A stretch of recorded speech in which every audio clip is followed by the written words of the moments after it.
Thank you to Doug Rice last hour, the Dallas chapter of the Texas Exes, all the fun and festivities. Remember, go to DallasTexasExes.org for all the info on the golf tournament Friday morning. They get teed off at OU Golf Tournament. Learn that Colt McCoy is their honorary chairman, so he'll be out there on Friday morning on the two courses there in Garland. And then it'll be the big pep rally and party on Friday night, and then the tailgate on Saturday. It's every year. It's the annual biggest game of the year. It is Texas OU, and it is a game unlike any other. And it really is. You've now been to it, so you can say it's truly a game unlike any other.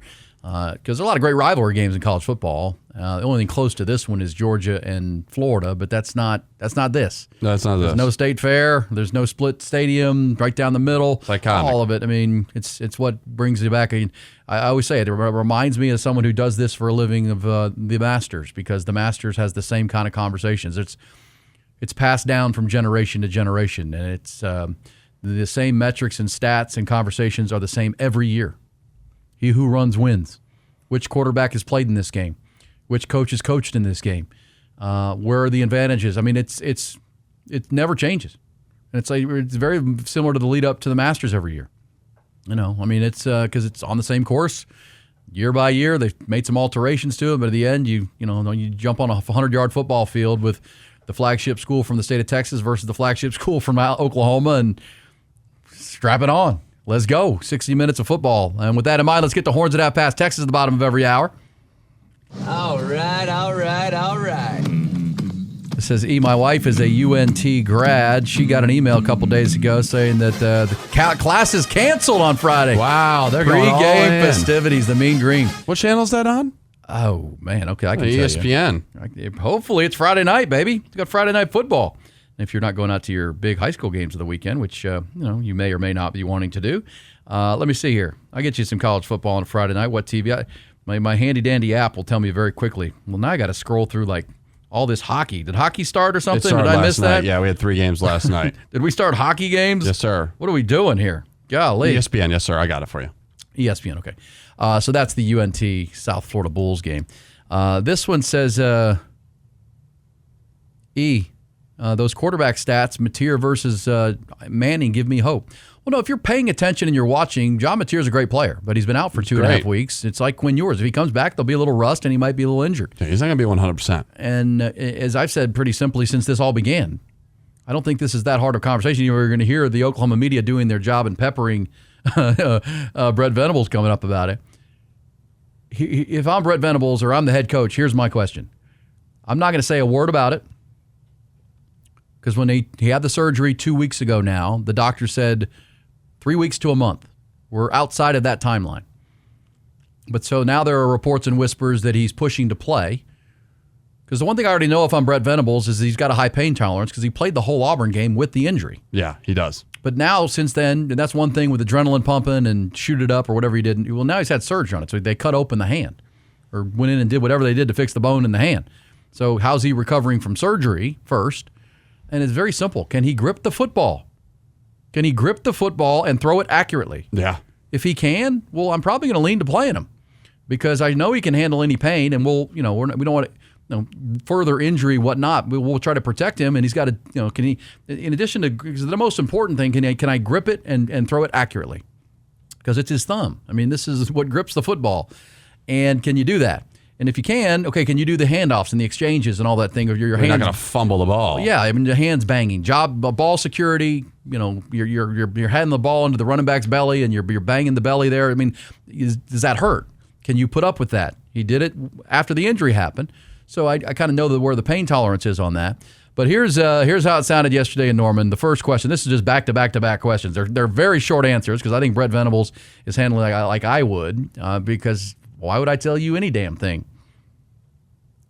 Doing his normal protocol, he's done zero good-on-good work. Gotcha. What is it about this injury that I don't know. I'm just going to cut you off. I don't know anything about the injury, so I'm just when they tell me he's available, I'll let y'all know. I'm sorry, Cole. Brent, you talked last week just about balancing him wanting to play versus keeping him healthy the rest of the season, and preserving that. Just How's that balance? How are you going about it? I'm just lean on the doctors. I'm not an expert in any of it, so I literally that's the extent of it.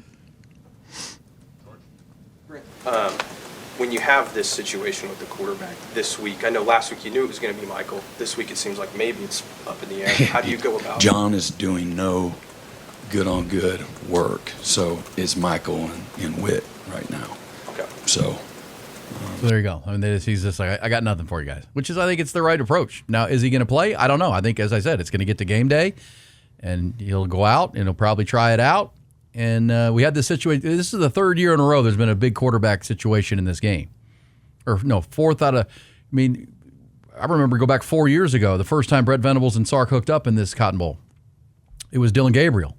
Was Dylan Gabriel going to play? Because remember, he got knocked clean out against TCU the week before, but it went up to who's in the concussion protocol. Would he play?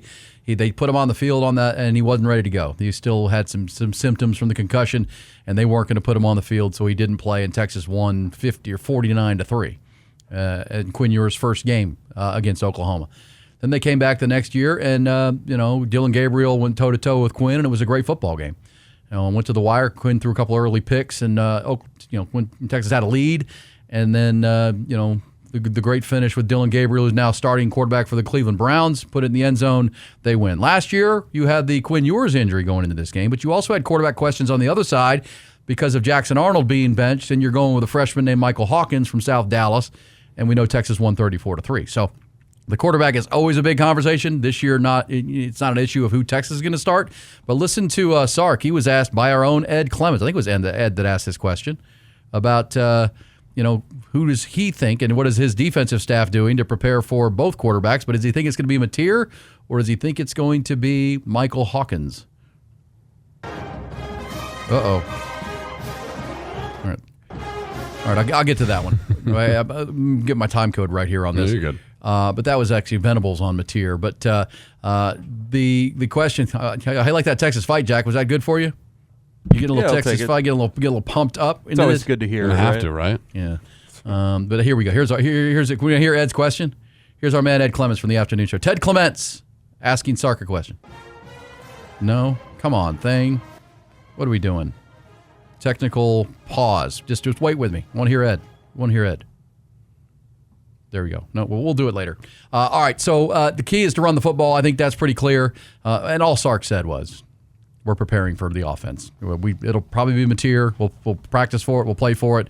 But no matter who it is, it's going to be the same offense. Because Michael Hawkins is a year better, and it is going to be the Ben Arbuckle offense. And that's what really has changed. Because remember, last year, Oklahoma, in addition to having bad quarterback play, a terrible offensive line, and a bunch of injured receivers, is Seth Luttrell was their offensive coordinator, and they fired him mid-season. Yeah. And Brent Venables confirmed and admitted, I made a mistake. I didn't do a good job of hiring, which is why Oklahoma fans were in an uproar. That how did you get the offensive coordinator hire wrong so badly? Because Seth Luttrell's a former head coach at North Texas, Right. and he played for Bob Stoops on a national championship winning team. So he was the hire, but it was seen like a buddy hire kind of thing, and they didn't hire the best offensive coordinator, and that's where this offseason the big money at Oklahoma said, we're going to go get the best offensive coordinator. And guess what? We're going to make it a package deal with this young, dynamic Ben Arbuckle from that incarnate word tree, and we're going to bring John Mateer with him, and we're going to improve our offense. You over there, because remember, Brent Venables has kind of lost control of the full authority of the Oklahoma football program. 100%. They hired Jim Nagy to come in and be they meaning remember, their AD, Joe Castiglione, is outgoing. Yeah, he's retiring done after this year. Right. He's retiring.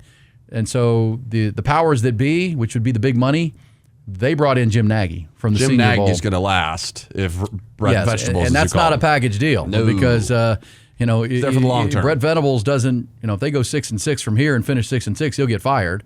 And which I'm not saying they're going to do. I'm saying, but if he were, and Jim Nagy would stay. Yeah. But so then the big money put money to go get John Mateer and Ben Arbuckle, and they also demanded that Brent Venables, you go back to calling the defense, which is one of the reasons the defensive coordinator left to go to West Virginia, is everybody kind of knew that Venables was taking back control, and now he's calling plays. His specialty.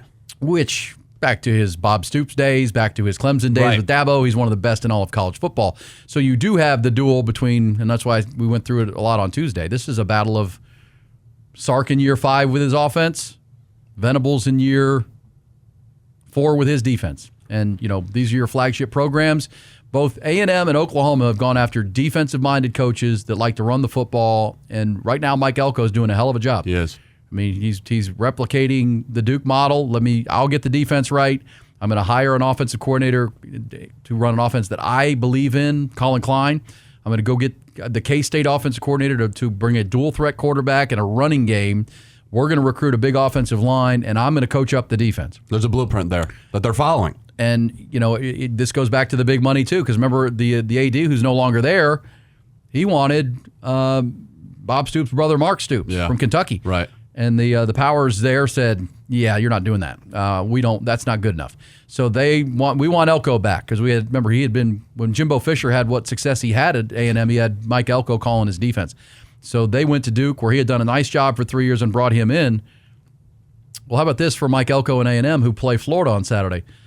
Pro Football Focus, highest graded offensive line so far this season. Offensive lines, number 1 in the country, Texas A&M, 95.2. 95.2. And they have Le'Veon Moss running the football. So they have a blueprint now, and that's why it was such a huge win for them on a bad defensive night and just a bad mistake night to win at Notre Dame, to win that game.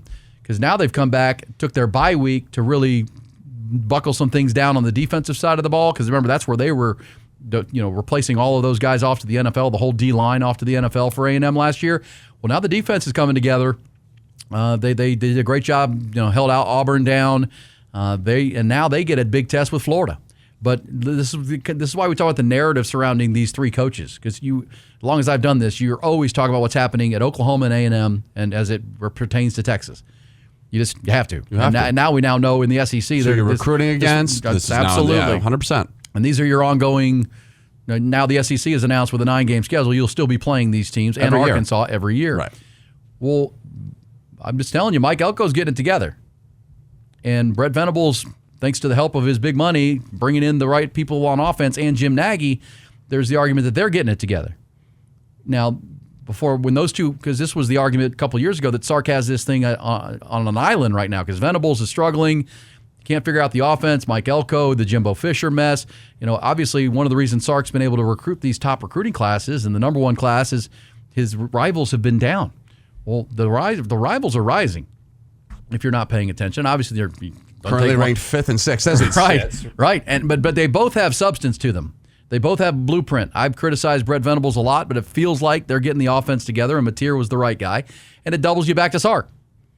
You're year 5, Sark. Where's the offense? Where's your blueprint? Right.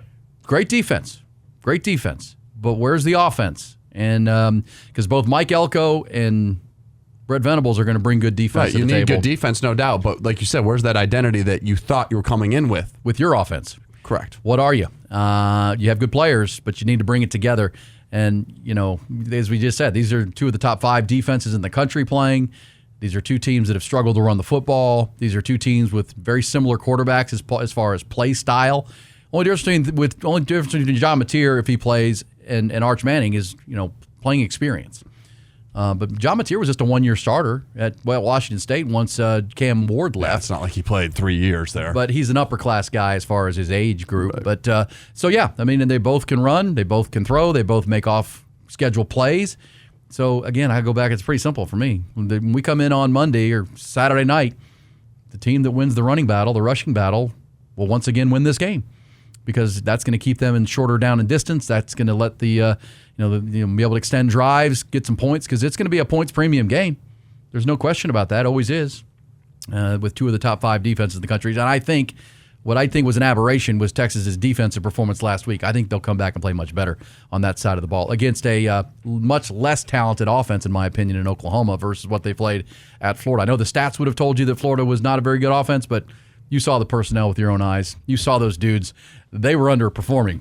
And Texas, that was their Waterloo game, and they came out and played great. And now A&M has to deal with that Florida bunch that's got NFL receivers. 7.5-point favorite 5-star quarterback. That's what it is, E, for A&M. Okay. Which about right. About a touchdown. For which Texas was favored going into Florida, and they got beat by 8 points.